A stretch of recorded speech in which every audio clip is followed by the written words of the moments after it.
It's summer, but we're still skating. The Seattle Kraken making some news Wednesday when they named Jessica Campbell an assistant coach, making her the first woman to work on the bench for an NHL team. Campbell was an assistant for the AHL affiliate in Coachella Valley alongside head coach Dan Bylsma, who is now the new head coach of the Kraken. Campbell played college hockey at Cornell, part of their Frozen Four team in 2010, and played for the Canada women's national team. Oh, but wait, there's more. As for her coaching career, the Saskatchewan native continuing to make history, not only the first female assistant in the AHL, but she was also the first woman to be on a coaching staff of a men's national team when she helped Germany as an assistant at the 2022 World Championships. And without further ado, we are pleased to be joined by Kraken assistant coach Jessica Campbell, Soupy08 for the Instagram plug. Coach, great to see you. You hear that? Seattle Kraken assistant coach. How does that sound? I like the sounds of it. I'm excited and I'm honored to be here for sure. Thanks for having me. Well, thanks for spending part of your, now listen, you're from Saskatchewan, so this is just Thursday for you. Thank you for spending part of your holiday with us, but I know we're keeping you from the business at hand. As for your start in the business, when did you first realize that coaching was something that you wanted to do? You know, for me, after I transitioned from playing and probably naturally the coaching path, I found myself back on the ice, teaching skating, teaching skills, and then behind a bench. But within about 5 years, it's been I jumped full force into teaching power skating, running my own business, and I was pretty fortunate that I was able to travel internationally and start working with high-profile players on both the men's and women's game. And as a result, that experience kind of catapulted me into the pro game in Sweden, then Germany, which ultimately landed me the position in Coachella Valley in the AHL the last 2 years. So it's been a quick turnaround, but there was definitely a moment from playing to coaching where, you know, as I started working with the highest level of players, I thought, you know, this could be for me and I'm just going to keep chasing it. Well, I mean, you know the resume is stacked because yours is as lengthy as a CVS receipt, and playing 4 years at an Ivy League at Cornell is near the bottom of those accolades. What's your message to other girls and young women who love hockey and may want to follow in the footsteps that you've set forth? Really, it's just believe in anything you want. You know, if you can see it, it's great. If you can't see it, chase it anyways. I think I had a naive belief and a courage and a mindset that I could achieve something like this, and I stuck with it. And I just think my biggest advice is whether there's visibility and representation, that's important. But if there's not, you can chase after goals, you know, in hockey and in this game. And there's so many remarkable women. There's a long list of them doing incredible work across the league, across the industry, and management and scouting and player development. And I'm really fortunate to now join that list and to do my part behind the bench. One of the things you mentioned, player development, that Coach Bylsma has talked about with you specifically is your work with the young and up-and-coming players. How does Jessica Campbell describe Jessica Campbell's coaching style?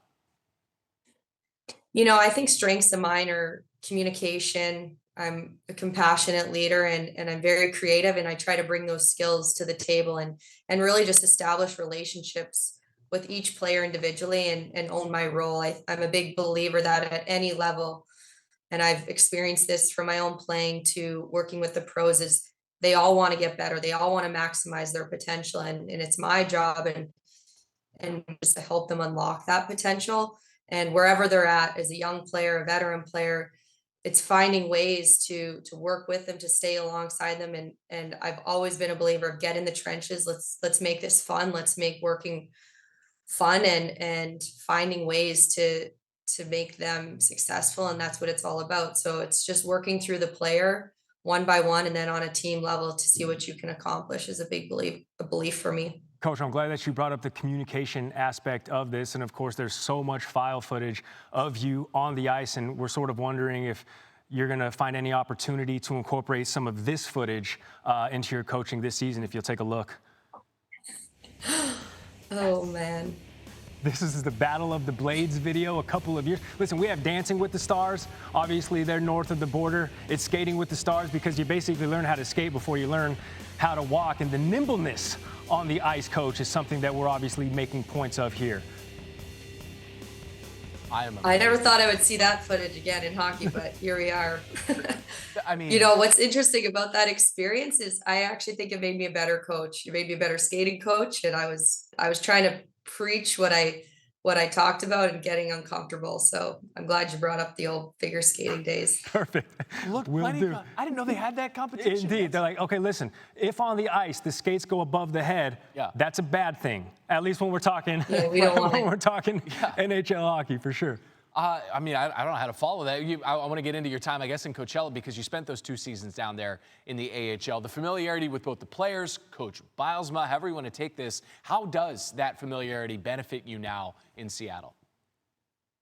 Absolutely. I think what we established over the last 2 years working together as a staff and the team that we had, that's what we're trying to bring here to Seattle. And there's a lot of great pieces here in Seattle. There's a great group and I think a hungry group to do something special. So for me, leaning on Dan and leveraging each other and our strengths, you know, I know him and he knows me. And I think we're so excited about our other staff, Dave and Steve and Bob all coming together. I think we make up a lot of great parts, but the success that we had in Coachella the last 2 years as a group was a testament to the culture and really the work-based culture. We made it fun to come to the rink every day. And that's what we want to establish here in Seattle is empower every player to want to be their best. And Dan's an incredible leader. I've been very fortunate to work with him and don't take it lightly that, you know, he's a Stanley Cup champion. He knows what he's doing and trusting on the wealth of knowledge that he brings and really just that authentic leadership style. It's going to make for a really great place to come to work every day for the players. And I'm excited to see what we can achieve as a result, as a staff coming together with the team in the fall.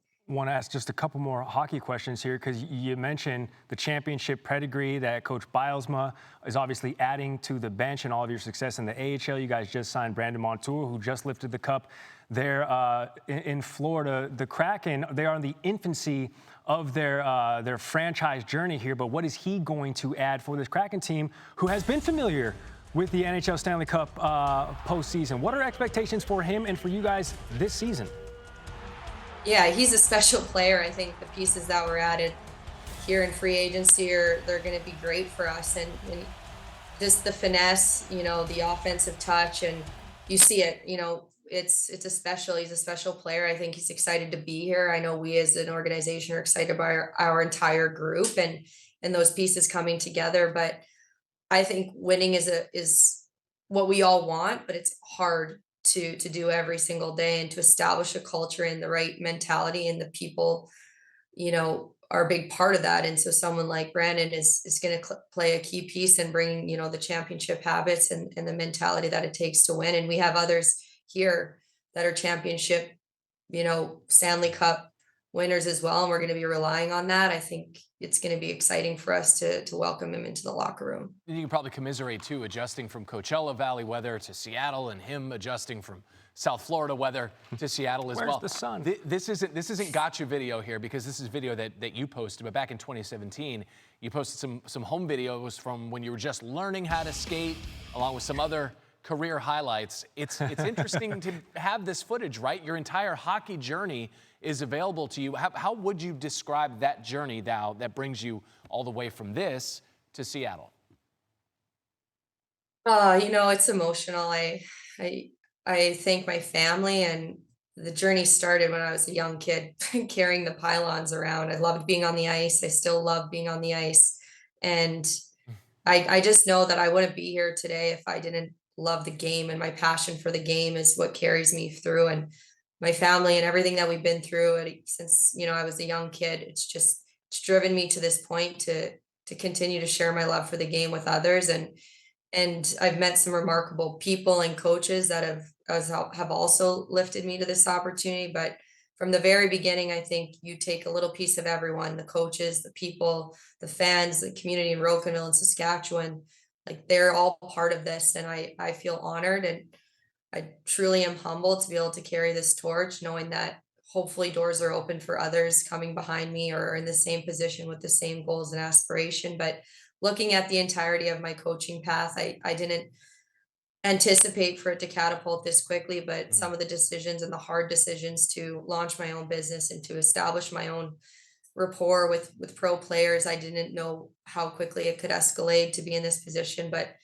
I'm grateful for it all. I'm grateful for the hard work, and I'm excited to be here and to be part of the Kraken organization. Yeah, we'll get you out on a light one because, again, going back to the IG handle of Soupy08, if you had to give nicknames, hockey nicknames. Oh, Coach thinking on the fly here. Well, to Gary Streisky and Randy Scott, I have some ideas, but I want to hear from a pro what the nicknames would be. If we're in the room, right, and it's like, Gary, are you ready?